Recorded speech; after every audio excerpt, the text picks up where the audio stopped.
Welcome back to the Commanders Declassified podcast. I am LE. We are here today to talk the state of your Washington Commanders franchise. You see behind me, I don't have my background up. This is the official Declassified studio. There's my casting couch. I hope that's an appropriate term. And my Peloton in the back. Eric, how you doing today, man? I got uncomfortable just then.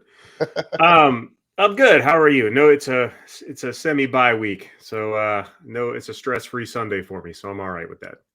Yeah, I tell you what, watching some of these other football games and you see these teams just playing a level of football that we just don't, especially offensively. There's a rhythm and a flow to what they're doing, and it really kind of highlights some of our limitations. But before I get ahead of myself, let's see. Don't forget to go to manscaped.com, use promo code CPD11, get 20% off plus free shipping. Do that, make it happen. Eric, Ron Rivera is in his third season with the Commanders, and we've lost more games than we won. The media is starting to do what the media does usually at the end of a coach's tenure in DC, where they're starting to, I don't want to say piggyback or pile on, but they're certainly taking note of what's going on in and around town. And we were really hoping we weren't going to be here, obviously, at this point, but here we are. Give me your assessment of where we are as a football team, specifically on the field, in Ron Rivera's third year. We were right pretty much where we were in his first year and in his second year, with questions at the quarterback position, with inconsistent offensive play, mind-numbing clock management, defense that's extremely inconsistent. This is definitely not the leap forward that Ron so glowingly spoke of in the offseason. Heading into this year, we are really just spinning our wheels as we have been for the 20 plus years under the current ownership, with no end in sight. That's it. Thank you guys for joining. Yeah, have a great holiday. Like and subscribe. Buy some Manscaped. I don't even know. Like, you know what this year kind of highlighted for me, Eric, is that we weren't a quarterback away. Even if we had a better quarterback than Carson Wentz had come in here, we still have so many holes in other areas that we just haven't addressed during this tenure, or we've tried to address it, and it was either poorly drafted, or we tried to. We created holes. We created holes, or we tried to fill it with bargain bin solutions that just blew up in our face. And I think it really speaks to a mismanagement by the man at the top, who was Ron Rivera. Let's stick with the coaches here. Off-season approach. I'll go one by one. Scott Turner, what are you doing with him this offseason? I'm done. He's out of excuses now. He got the quarterback he wanted, allegedly, and his offense is still garbage. He has, it's the same thing that we've been dealing with the past 2 years. He's a decent play designer. He's a bad play caller. His situational play calling is terrible. He apparently is not flexible in his scheme. He doesn't adjust it, according to Ryan Fitzpatrick, who played here, albeit briefly under him. And others have pointed out, I think Logan Paulson said it's not an NFL offense earlier this week. Not exactly glowing reviews. I am over the Scott Turner experiment. I don't think we could put prime Tom Brady and Jerry Rice and Randy Moss and, the 90s Cowboys offensive line and, Eric Dickerson behind him, and his offense would still be garbage. His offense looks terrible. A lot of people said, well, we'll just wait till he has a guy who can throw. Well, he got a guy who can throw this year. Offense is still terrible. And it's not just talent. I know the offensive line is bad, but the way he wants to run his offense is just dumb, in my opinion. I don't know how else. It's a highly technical term. I'm pretty smart in football terms, but he relies on his players to do more than they should. He doesn't seem like he schemes guys open, unless our quarterbacks just completely miss guys every week. He's not a fan of the running game. His running game is very uncreative. And he excludes basic NFL running plays from his offense, like tosses or like counter runs, pulling guard. He doesn't do any of that. stands in shotgun and hands it to Antonio Gibson, or he this week I'll give him a little bit of credit. He did put Wentz under center and hand it to Brian Robinson. Under center. That's pretty rare that they do that. But I'm just over it. I have no more patience with Scott Turner in his offense. He's not his dad. It's a 19-point offense. That's what it is, and that's what it's been since he's been here.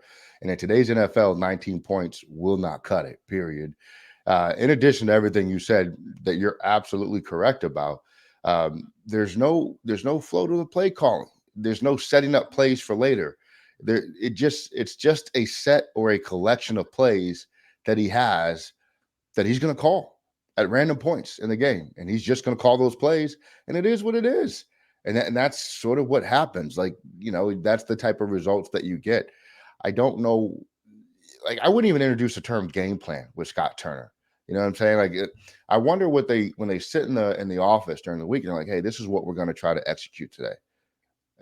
What is Ron saying to that? Like, are you sure about this? Because this makes no sense. But he's not an offensive coordinator. I'm sorry, not in the NFL. He's not.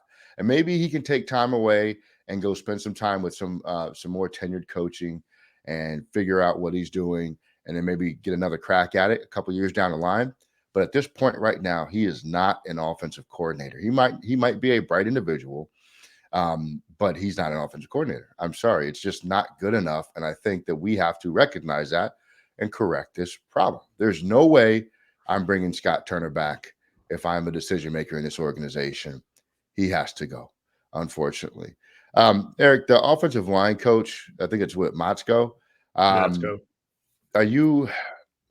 Where are you at with him? Because last year, I think people said the offensive line played above expectations. And obviously this year, they are completely miserable. What are you doing with him this offseason? I'm hanging on to Matsko. I think his body of work overall speaks to his ability as a coach. I think he was handed absolute trash this year at guard. No, I won't even say that, because honestly, I think Sadiq Charles has been better the last 2 weeks. They've actually looked a little better on the right side at guard. And I just think that Trey Turner, be it injury or getting old, I don't know, but he was he was a parking cone. And on the other side, Andrew Norwell, you can coach guys and you can scheme up things, but I don't know how you scheme up a guy getting thrown at your quarterback. Like, your offensive line just getting picked up and pushed into your court. Like, I don't know, you scheme against that. That's just one-on-one losing and unfortunately, I don't know if he had anything to say with getting Eric Flowers, but maybe, that would be a ding against him if it was his idea to not bring Flowers back. But, I just, the talent, and what we've played 4 centers already this season. There's only so much that Matsko can do with the talent that he has. I think, and I think that his previous couple of years here have proven that. I think he's, when he's had slightly better talent, he's played, his offensive line has played better. So I give him another shot. He hasn't failed I every think year I'm like with you Scott there. Turner has. Yeah. I would give him another opportunity. I think you nailed it. I think I'd give him some more assets in the draft and then see what he can do.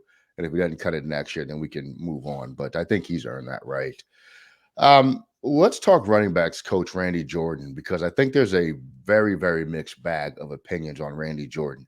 He seems to be highly regarded around the league, but in terms of productivity with the resources he has at running back, you could argue, especially this year, that maybe he's not all he's cracked up to be. Where are you at with Randy Jordan? I don't know. Position coaches are hard. I don't think his offensive coordinator is doing him any favors with not running the ball or running boring running plays. The fact that Jordan has stuck around since, wasn't he here with Mike Shanahan, or I did he think come? so. I He's thought been he here was. since like 2014, 2013, something like that. He's been here forever. And the fact that new coaches keep him on board probably speaks to what, people think of him. We really haven't had, since the Shanahans, a coach that really was interested in running the ball. I'm give or take on Randy Jordan. I don't know what we would look like without him. It doesn't seem to matter who our running back coach is, because we don't like to run the ball anyway. Yeah. And when we do, it's very, milquetoast running game. So probably a result of, coaches who aren't interested in helping him out. But I think, his body of work and the respect that he has from the coaches to keep coming in and keeping him probably, warrant me to, if I was making decisions, I'd probably keep him around. Yeah. Wide receiver coach Drew Terrell. He hadn't had a lot to work with until this season. I will say that this season it looks like all of our receivers are productive. So I think he warrants more time.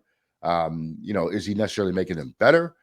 I don't know about that, but I think our receivers are talented enough that I don't know that I would run out there and get a new position coach for those guys. Do you agree with that?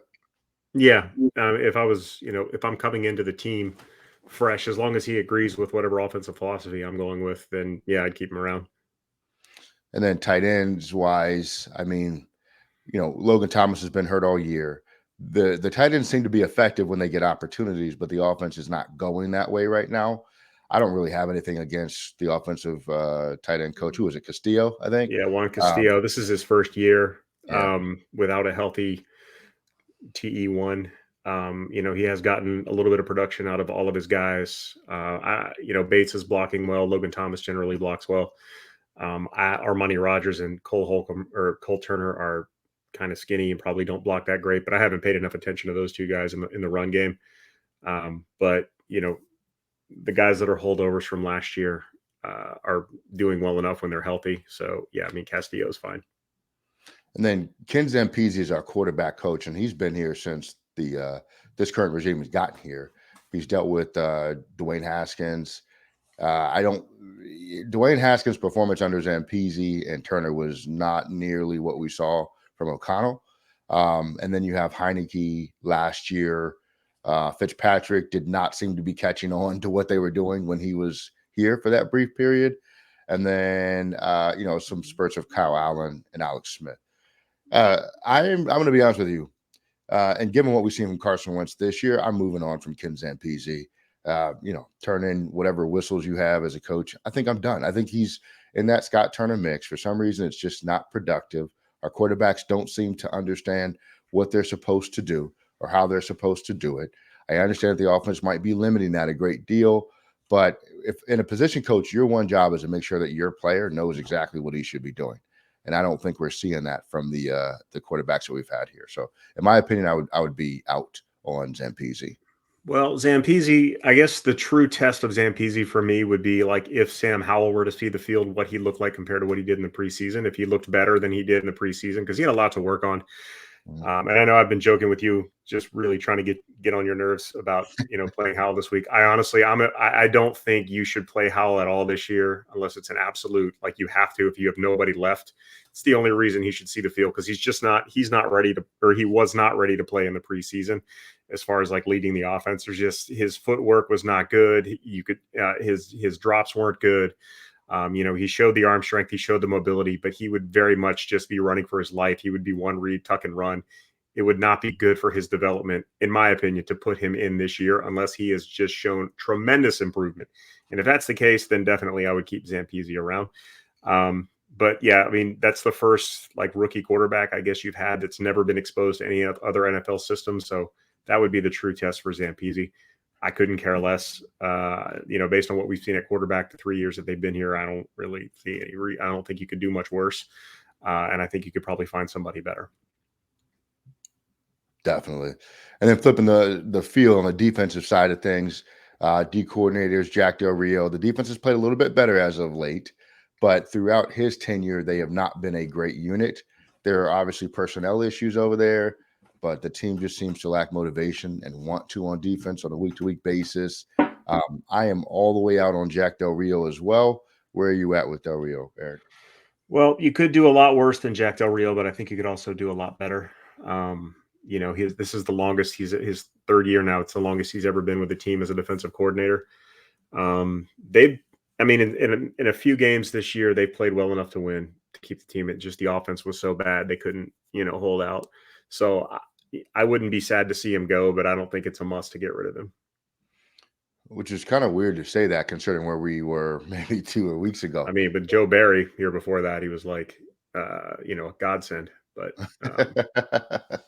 I tell you, but honestly, like I want a defense where our defense can win the game for us, not just put us in a position to win. There's a difference for me. Um, I That's don't know so that there hard to find, though. Like, it how is. many really do that? There's the Giants this year, Wink but Martindale, yeah, I mean, if we can go get Wink Martindale from the Giants, then sure. and I I think recognize that's it's their not coordinator just now. a lot of that is the talent on the defense too. You got to have the players to do that, not just scheme. So there's more to it than that. So I understand. If they said we're going to keep Del Rio, I wouldn't lose my mind. I would like to see a change just because I think in whole, I'd want to see an entire regime change because I think I'm just at a point where we've seen that the evidence is mounting that this is not going to be an effective regime to move us to where we want to go. Now, that being said, I can tolerate an additional year of Ron Rivera if he gets rid of the coordinators, in particular, Scott Turner, and he cedes control of player personnel to the actual GMs on the roster. If none of that changes, I don't have another year for Ron Rivera. I just don't have that time to sit through and watch us be exactly where we are again next year. How about you and Ron Rivera, Eric? Yeah, I mean, I'm torn on it because I do like Ron Rivera, the person, but the coach is just, I think this is what we're going to be. We're going to be a 7-10 level football team for his tenure, and his unwillingness to make changes that need to be made uh, lend to that opinion. And I don't think we're going to get to where we go. But again, it's so much more than head coach here or on the football field here because so much goes on off the field, and he does have that steadying presence, and he still is respected in NFL circles, unlike most of the people in our front office or ownership level, I guess. So the media generally likes Ron Rivera, and if Ron Rivera leaves, this team is going to get the brunt of the blame for it. Like he basically will, he's Yeah. in a good position where he can retire on his own. Everyone will still blame Dan Snyder. He can get fired, and everyone will blame Dan Snyder. So he's actually in a pretty good position, but I mean, I don't think this team is going to get where it needs to be, like you said, with Ron Rivera as a head coach And on for the the field, at record, least. yeah, and I think you're right. Like there's so much negativity around our franchise. Ron Rivera could leave unscathed. And if he gets fired, it's going to be even worse. That's huge for him. That'd be Yeah. great for him. Yeah. I think, and I also don't think he's going anywhere, by the way. I think No. he will be back. And probably he gets the full 5 years of his contract. All right. Let's talk player personnel at this point. I want to start at the quarterback position. You have Wentz, Heineke, and Howe. Um, this year, to me, it kind of is what it is. But where are you at with the current quarterback room over the next couple of years? It's well, Heineke, I think he's going to get to play now because it looks like Wentz is going to be out for a few weeks with his finger injury. From what it looks like right now, at least Wentz could come back and play. I don't know, but it's looking like Heineke will get his chance to play. So all the Howlers will get their wish, and they'll say, "Well, we should have rolled with Heineke in the first place." It's the right call from the coaching staff's perspective. Again, I'm of the opinion I said earlier. I don't want to put Howell in unless you absolutely have to. He's just not ready to play, and it's only going to hurt his development to put him in at this point, in my opinion. However, Heineke is going to basically keep the team at the same level that it was at. There won't be as many deep passes, but what you lose in arm strength, you gain in mobility. It's going to look a lot like it did last year with him running all over the place and throwing it all over the place. Sometimes that's good, sometimes that's bad. Um, Moving forward, Wentz, they're going to have a tough decision to make this year because if he misses significant time, then you don't have enough of a body of work to really make a decision going into next year. Ron Rivera is hesitant to make changes, so I mean, I think you bring Wentz back. I think he would bring Wentz back next year. I don't think if Ron stays, I don't think Scott Turner is going anywhere. So it's just going to be more of the same. And then there's Sam Howell sitting there at the third string. I can only hope that he is putting the work in to get better because he most likely will be the second string quarterback next year if they bring Wentz back. And he may have a chance, depending on how he develops, to compete for that starting job. But yeah, I think Heineke's probably gone after this year. They elevate Sam Howell unless we go 1-15 and take pick number 1 overall or something, or 2-6, whatever. Math sucks. If we get the number 1 pick, number 2 pick, and we take a quarterback, who knows what happens then? But I think we're going to end up picking later half of the top 10, and I think we're going to get stuck with another defensive lineman or guard or somebody that will take. So I think that the quarterback position is right where it's been the past 5 years. We just don't know who's going to be doing what. We don't. There's no stability there at this point. What's your ideal situation this offseason? If you could sort of put out the constraints of, what's there now and make a ideal pick, play, signing, trade, what are you doing if you were in control and you didn't have those constraints? Well, I would. There's a lot that goes into that because I would let my offensive coordinator go. Um, I would monitor the heck out of the situation in Baltimore and see what they're doing, and if they're willing to, if they're not, if they don't come to an agreement with Lamar Jackson, I'm going all in on Lamar Jackson. He's probably one of my 3 or 4 favorite quarterbacks in the league. I absolutely love him, and he can make up for a bad offensive coordinator. Um, so yeah, ideally, yeah, he leaves. Lamar Jackson leaves Baltimore, and we sign him as a free agent, and then figure out the offense around there. However, I'm not 100% sure. With Scott Turner, that's going to work because Turner is going to make him do the same stuff that Carson Wentz is doing this year. Um, so yeah, I think I just can't. I'm not a fan of bringing Carson Wentz back because I don't think, especially if you bring Scott Turner back, it's just not going to work out. I don't think any quarterback's really going to work out, but Lamar Jackson at least has the most talent. And that's a pipe dream. I know that they're going to figure something out in Baltimore and he's not going to Yeah. leave. And if he does, he's going to go somewhere other than DC because who's going to come here by their own choice? But yeah, that's, ideally, yeah, I'd bring in Lamar Jackson next year, I guess, in a perfect world.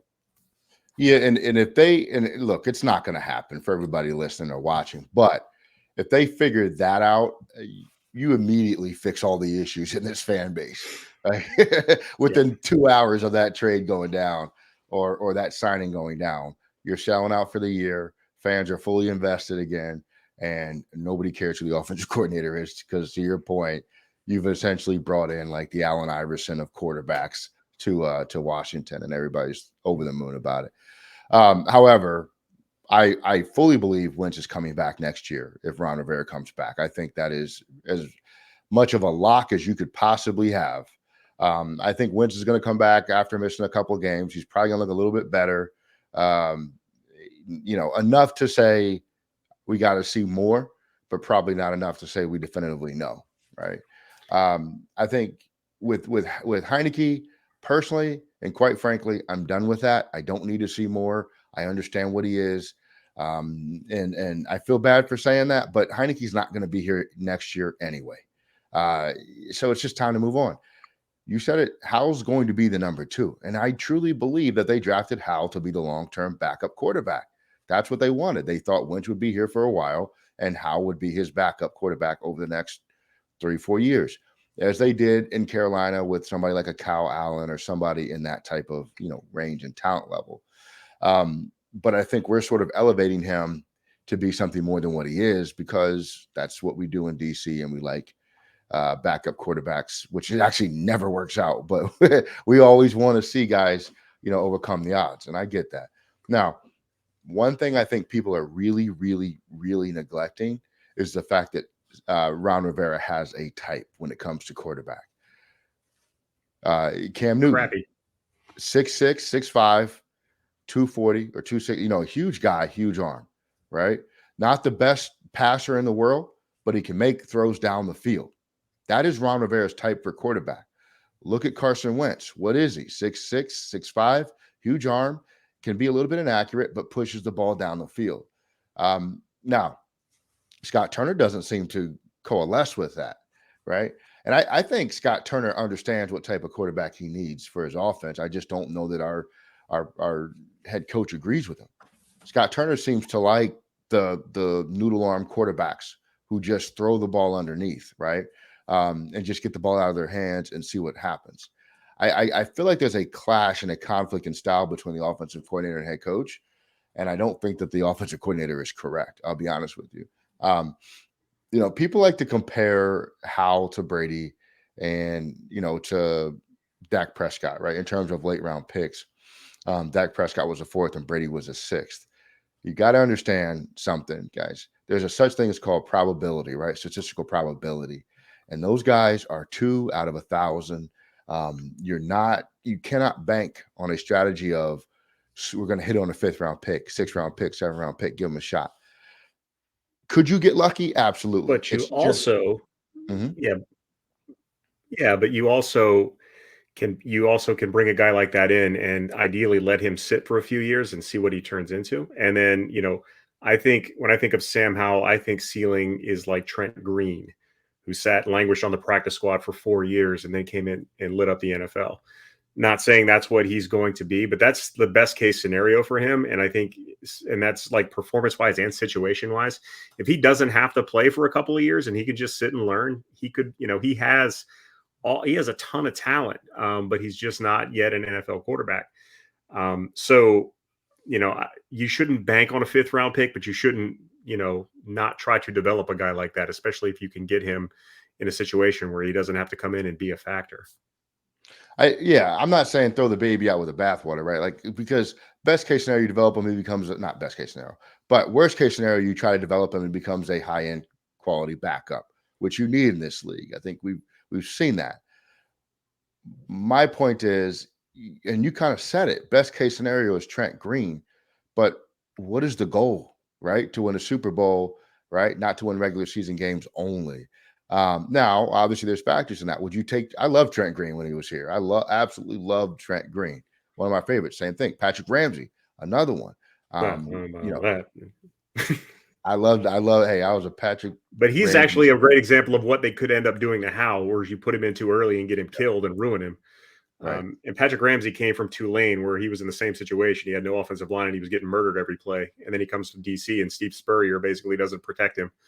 And then Joe Gibbs comes in and we did everything we could. That's like textbook how to destroy a quarterback right there. So I don't want that to happen to Sam Howell. I think Howell is the kind of guy that needs to cultivate. He needs to sit and learn for a while before he really sees an NFL field. So if they bring somebody else in the offseason and Sam Howell's still the third stringer, I'm completely okay with that. He's a fifth round pick. There's no reason to rush that dude onto the field. If he was like a first or second, like some people were projecting, or last year, that probably wouldn't have been good for him. He's in a great situation as long as the guys in front of him reasonably stay healthy until he's legit ready to play. I still believe that he can turn into a decent NFL quarterback. He can turn into Tom Brady. I said it. All right, man.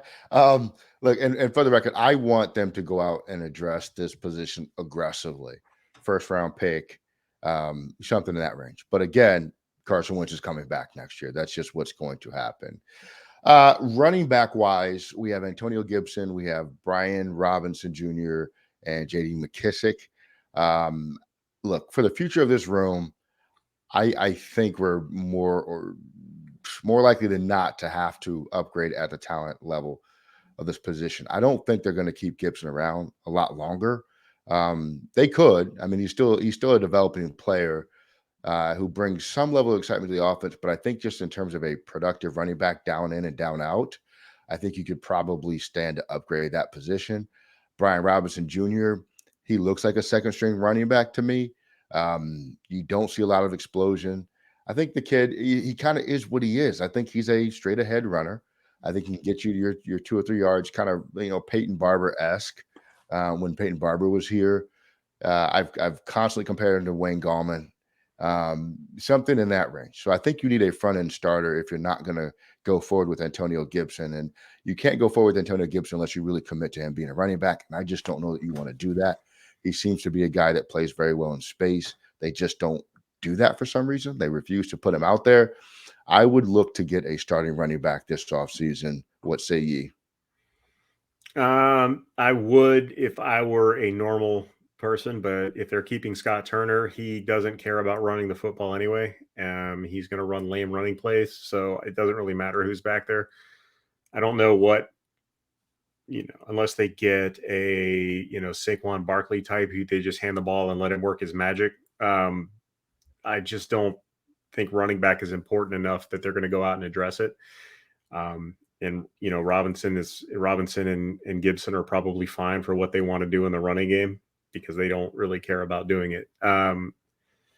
Is that right? No. I think that, Robinson, I'm willing to give him a little more time, being that he got shot 5 weeks ago, and I'd like to see what he can, if he can continue to push. He's a guy who moves the pile forward. He doesn't get stopped in the backfield very often. But yeah, the explosion definitely wasn't there the other night. The Bears were playing some pretty good run defense as well, but we'll have to see. I'm willing to wait and see and give him a few more weeks to really show what he is or isn't as he comes back and works himself, back into NFL shape, or into a rhythm as a running back. I don't think he's Derrick Henry. I don't think he's a top end NFL running back, but I think he's probably a low end starter, or a high level backup. And that's pretty much what, based on how we run the football, that's pretty much what Scott Turner wants. Yeah, I mean, and the kid certainly deserves and warrants more time, like you said, based on the injuries that he had. I'm using this, or I'm comparing this based off of his preseason, which he averaged about 3.8, 3.9, or just at 4 yards a carry. And I think the other night he averaged 3 point something yards a carry. And in his first game action, he averaged 3 point something yards a carry. I think that's just what he is. But give him time to see. I mean, you're not going to replace him this year. You're not going to find a new starter this year. You may as well see what these guys have at the running back position and then figure out your strategy there. I just think that we need a high end upgrade there. Tight end wise, Eric, I think, look, I had a lot of hopes for John Bates coming into this season. So far, about a quarter of the way through, we haven't seen much. Logan Thomas, to me, I think you got to move on after this year, the injuries, and just, I don't know. I think we need more there at the position. Cole Turner could be something. I want to see more. I like what I've seen when he's actually gotten thrown the football. Mhm. But I don't know that you would go into next season counting on him as a tight end one. Are you in a similar spot? Yeah. Yeah, Logan Thomas I like, but he's just, yeah, the injuries just keep mounting for him. And I think did he sign a 2-year extension or a 3-year extension? Like, I don't think he might I have think another year on his contract. I'm not sure. yeah. So, they may end up bringing him back just because of that. But if he's a free agent, I don't think you re-sign Logan Thomas. Um, yeah, I'm not, we'll see what Cole Turner and Armani Rogers kind of develop into.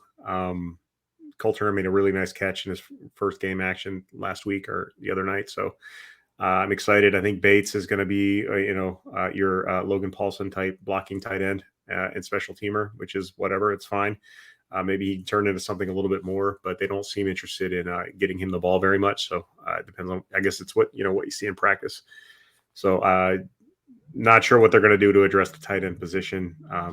This coaching staff seems to like status quo quite a bit. So we could end up with the same group next year. We could. And yeah, there's a potential out after this year, but otherwise he's a free agent in 2025. Yeah. Speaking of Logan Thomas. So I think you have to make that move this offseason. Wide receivers, I think you're fine. I think look, I don't this is the one I want to ask you about because I'm not going to go into every single player, but I feel like there's very little chance Curtis Samuel comes back for year number 3. Where are you at with Curtis Samuel and the potential for him being back next season? I think if the current staff remains, there's a better chance of him coming back. They do like to feed him the ball. I know everybody really soured on him really quickly because he had a bad game. But the guy's got 30 plus catches in the 5 games that he's played or 6 games that he's played. So I think he's a vital piece of the offense here, even though the production yards after catch kind of stuff hasn't been great. He doesn't have big yardage or touchdown numbers, but they love to feed him the ball. So if he's under contract next year, if there's an out, they may let him go. Otherwise, yeah, I'm sure they bring him back unless it's a new offensive coaching staff. Yeah, and it's strictly for contractual reasons that I'm saying that. He counts 13 million against the books next year by himself. And that's his largest cap hit throughout the duration of the contract. I don't hate what Curtis Samuel has brought to the offense because they don't seem to want to throw it to Terry all the time. I just think now you have Jahan Dotson and I think you have McLaurin, and I think you need to feature those guys, mix in some Diami. We all know Cam Sims is going to be back for whatever Mhm. reason next year. I think at that price point, I think you have to let him go, especially with some of the cap situations that we're going to have next year. But I don't hate him as a player. I think he's been very productive. Again, with the creativity or lack thereof of Scott Turner, they don't move him around a lot. They don't use him in the way that we thought he would be used. He's strictly a receiver. Um, so why have him here? And I don't even know if he'd even want to be here, to be quite frank. But the rest of the receiving core, it is what it is. Um, Offensive line wise, where do you feel like we are as a team in terms of offensive lines? Not in a good spot. You know, Charles Leno's been okay. He had a better year last year. Sam Cosmi has struggled on the outside for the most part. And that's been the strongest part of the offensive line. The interior line is just a mess. I think I would move on from Chase Roulier. As much as I like him as a center, he just can't stay healthy. I mean, he's Mhm. missed so much time due to injury. I don't know how you can count on him to be healthy all season. So I really think that they need to address the interior offensive line. We'll see, with Sadiq Charles with extended playing time, if he gets any better, but he's, third year, and he's moved all over the line. So, I don't know how much more patience they're going to have with him. And I think you can definitely improve upon him unless he shows out for the rest of the year, which he could very well do.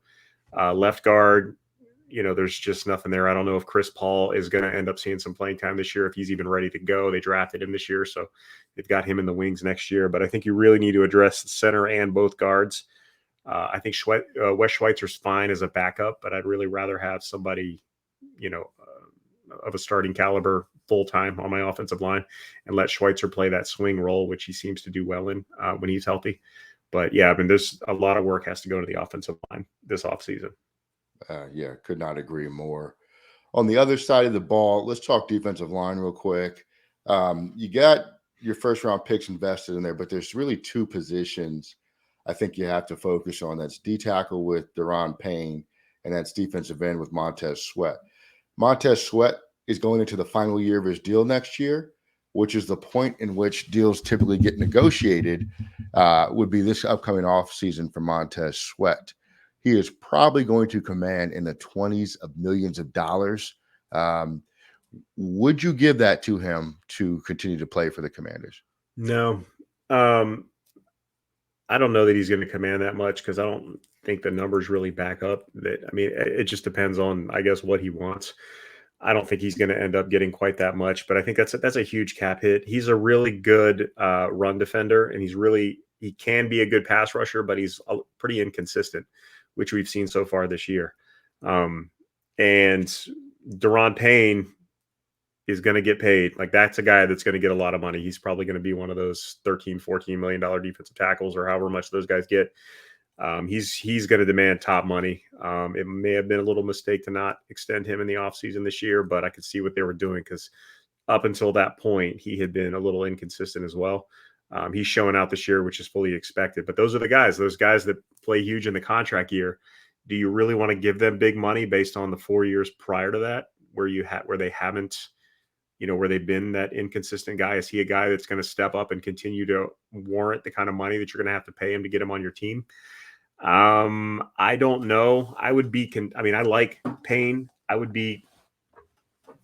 make him an offer this year. I would try to keep him, but if he gets priced out, if he gets too expensive, I would not be super upset to let him walk and just invest another pick in the defensive line somewhere. Same with Montez Sweat. You make him an offer to keep him around. And you really, when Chase gets back later this season and he starts rounding into shape and you see what Montez looks on the other side of him, it may give you a clearer picture. But obviously, again, with Sweat, if you don't extend him this year, you're going to run into the same situation as with Payne. He'll probably have a monster year next year and demand a huge payday. Yeah. So it's just where your priorities lie. Yeah. And to give you some context on defensive end salaries, uh, Emmanuel Agba is at 16.5 million. Frank Clark with the Chiefs is at 15 million. Trey Hendrickson with the Bengals at 15 million. Cam Jordan with the Saints is at 17.5. Chandler Jones, 17 million. And I believe Von Miller, Max Crosby, and Miles Garrett are over 20 million. New market. A market will be set. Montez Sweat is going to be very close to that number. He's young and he's still an ascending pass rusher. I think a lot of people see him that way. I look, and this is one of those things, Eric, where it's like when he's gone, you're probably going to miss him, just because it's hard to find good pass rushers. But the amount of money that he's making is going to make it impossible to complete the roster with as many holes that we're going to have. So I don't see a productive way to keep Montez Sweat here. Yeah, I mean, is he? It's another question. Like with Payne, is he worth the money that you're going to have to spend to keep him? Is he going to warrant that? As like I said, he's a really good run defender and an inconsistent pass rusher. He may have a season where probably next when he's playing for a contract where he blows up and gets like 15 sacks. But for the most part, he's going to be an 8 or 9 sack a year guy who plays the run really well. Is that guy worth $20+ million or something approaching $20 million? I don't know. It's going to be hard to fill out around him if he's not an elite. Is he going to be a top, 5 or 6 defensive end in the league? I don't know. That's Yeah, I'm like. yeah, you're gonna have to. And I think Deron Payne is.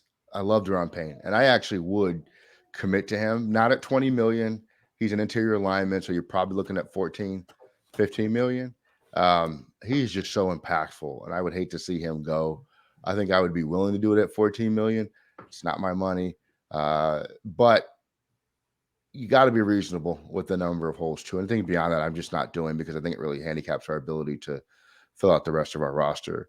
Um, Chase Young, potential wise, I think Eric, in terms of his ceiling, are you still do you still think he can reach that ceiling that he had pre-draft in terms of Yeah, like hype and okay? I think he can. I mean, yeah, I don't see why he can't. Will he? I don't know. Coming off the injury, I think a lot of folks might be disappointed in what he does this year just because coming back off that injury in middle of season, he may not be the impact player. It may be next year before he's really ready to go out there and show what he is. But yeah, I mean, I still think he can. There's no reason to think that he can't come back from that injury and just be an outstanding defensive end. Um, he hasn't really done anything to show that he won't do that. He was, very similar to what Montez Sweat is this year, last year, really good against the run and got close a lot in the pass rush, just never quite got home. And, a lot of that is just about timing. And I think, with the push that they're getting on the interior line, I think it's better than it was last year because Payne's really playing a lot better. He could end up being that kind of a player even this year. It just depends on what, how he feels when he gets back and how long it takes him to round into shape. But yeah, I think he can still be, a really good player, and he's still got 2 years under contract when he gets back next year, even after this year, even if it's a down year. So Yeah, not ready to move on from Chase by any stretch. yeah, and like you said, you have plenty of time to still see what he can or cannot be. But we certainly hope he achieves that elite level that he was projected to hit. Linebacker wise, Jamin Davis, I think, is ascending. I think Cole Holcomb has played well recently. Um, I would I would bring both of those back, but I'm still searching for a middle linebacker this offseason if I can, because I think a third linebacker could really help that unit. And I would like it to not be a rookie. I want somebody, a veteran presence. You're probably going to pay a little bit more for him, but I want a talented veteran linebacker to help those guys perform at their peak. But otherwise, I think I'm okay with Davis and Holcomb going forward. Yeah, Roquan Smith is what you were talking about. So we can Basically, just put yeah. the name out there. Just go get that guy. Again, I don't think you will because I don't think anybody who has other options really wants to come to DC. But that's neither here nor there. If we're talking fantasy land, absolutely Roquan Smith. Davis is playing better for sure. He's still not an impact player. I don't know if he's going to get there this year, but he is improving every week, which is good. And Holcomb is just steady Eddie. He's doing his thing, and he'll be that guy. He'll give you. He is what he is, which is good enough right now. Right. Secondary wise, I think in terms of corners, you need at least two this offseason, two starters, by the way. Mm-hmm. And that's very difficult to do. You're gonna have to draft one and hope you can sign a free agent starter, essentially, because there's no way you can afford to pay two starters and have any decent players because you'll be back at the bargain bin again. And then safety wise, I like Forrest and I like Curl. I'm about over the McCain experiment as well, but I don't know if with Curl and Forrest you can run the two safeties playing styles that you want out there with them at the same time full time. But I think you got to make some upgrades big time in the secondary, and I think you have to spend some money to do it. Yeah, if we're picking top 10, like I assume we will be, I would probably invest that in a corner next year. I would get a top-notch best corner you can get in the draft next year. That's what I would do. I'm obviously not running things. St. Just is playing better. He's still showing some potential. I think he's the best corner on the roster right now. It's not saying a whole lot, but the way Fuller has played this year is I don't know what happened to him. And obviously William Jackson III has been a disaster. Yeah, Curl and Forrest, unfortunately, they're probably the two best defensive backs we have, and they play the same position. So that's kind of unfortunate. Definitely a free safety. Should be in the free safety market next year. I don't know. Did Derwin James get extended? Not sure, but he Yeah, probably will. let's look at him. Like he's going to come here. He's in the same Roquan Smith situation where he wouldn't come here if he could, especially as bad as his knees are. He don't want to play on this turf. But fantasy land, let's go get Derwin James too. We definitely need a free safety. We've got two good, strong safeties. Corner, we pretty much need a complete makeover. I don't know what's out there. Go find some dude from Georgia or Alabama. I'm sure they're stocked at the corner position. They were going to have somebody in the top 10 next year. Go get one of those guys, and let's roll with a completely revamped defensive backfield next year. Yeah, and Derwin James doesn't have a potential out in his contract until 2025. So no, never mind. That's okay. We'll go get a free safety. Yeah, move Kendall Fuller to free safety. Oh no, please just be done with Kendall Fuller. That's what I want. So look, in summary, Eric, we are both pretty down on the coaching staff, especially the leaders of the coaching staff in terms of the coordinators and the head guy. But we think they're coming back for another season. I think if anything is likely, and I don't know that it is, I think that Scott Turner will be replaced at the end of the season, if anything. But I just don't know if I see that due to Ron and his loyalty. From a general manager, go ahead. There's a better chance at Del Rio going after the season than Scott Turner. He just got a big contract extension. Like I think Ron just loves that guy. Yeah, he does. He doesn't love points, but he loves Scott Turner. So yeah. Hey, pick your poison though, because it's going to be your doom. And then from a general manager perspective, between Hurney and what's the other guy's name? Mayhew. I don't know what that room looks like, but I hope that Ron Rivera can at least just be honest with himself and say, look, some of the moves I've tried to make haven't worked. Let these guys have it. I would love for them to bring in an actual full-time real GM that knows how to build teams. I don't think I see that happening either. So I think both of those guys and Ron will remain the general manager triumvirate, but it would be decent if that was not the case. Player talent-wise, I think we see a deficient gap on both sides of the ball in some of the most critical positions. But, you can only address so much in one offseason, or you risk going out like the Patriots did where they signed everybody on the free agent market, right? Mm-hmm. Or you're going to bank on some young rookies. So unfortunately to me, what that says is, we're on course for a very similar season next year unless something drastic changes. And I just don't want to stomach that again. Yeah. Rinse, repeat. We've heard on this. Everybody knows this. Nothing's going to change, but it starts at the top with the owner. Until that situation is resolved, which it will never be because that guy's going to be here forever. This team is just going to be stuck in this cycle of bad to mediocre football for the foreseeable future. There might be a bright season or two like there has been every 4 or 5 years. They might put together a 9-7 season or a 9-8 season, make the playoffs. But we're never going to be consistently good as long as that dude's in charge. We're going to get a new stadium as long as that guy's in charge. Yeah. So just, I hate to be the negative Nancy, but it's just that's how it is. It's been that way for 23 years now. I don't see why it's going to change. So sorry, Commanders fans. Might be time to jump ship. Go be fans of the Colts or something. Don't jump ship. I honestly, I want to figure it out, but it's not up to us. And, I would love to see a young coordinator come in here who was a guy who really took control of the football side of things and either knew how to delegate or hire coordinators to really help out with that coaching journey rather than, some folks that he just happened to know. So we'll see. I mean, we still have a lot of season left to play. Let's finish it like this, Eric. How do you see this season finishing up? We'll have a nice little set of games where we put together a few wins. I think we probably get to 5 or 6 wins this season, and we end up picking lower half of the top 10 next year. So I will go 5-12 as our final record. Um, and I just hate saying that, but that's just what I see so far this year. There's just not a lot of winnable. There's a few winnable games, and there's we may steal one that we shouldn't win at some point, but I just don't see more than 5 or 6 wins for this team. Yeah. Who's taking the last snap of the regular season? Carson Wentz will be back on the field once I don't know. He'll probably hit right at 70% of the snaps, just as a big middle finger to all of us from Ron Rivera. He'll just give up the second round pick just because he can. So he'll do the math. But yeah, I think Carson Wentz will probably remain the starter unless he's out injured. Because I think Yeah. we'll see enough out of Taylor Heineke that we'll be ready for Wentz to come back when he's ready. Yeah, I completely agree. 100% agree.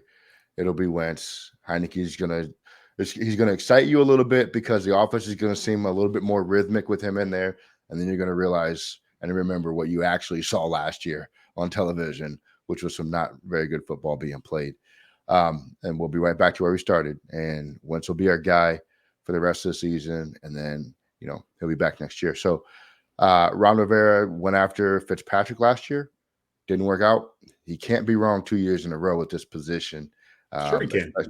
Well, he is, and maybe he is, but with the money he gave out, he has to start getting results from that. And that's why I think Wentz will be back, because he's going to have to prove that Wentz can be the guy. All right. This was the state of the Washington Commanders as it is in, let's say, a quarter of the way through the season 2022. We will be back after the season with another state of the Commanders to let you know how this all turned out. For everybody that's watching this now, thank you for watching. Subscribe. Check out all the content anywhere you can find us. Look for Washington Commanders Declassified, and we will be there. Eric, thanks for popping in today.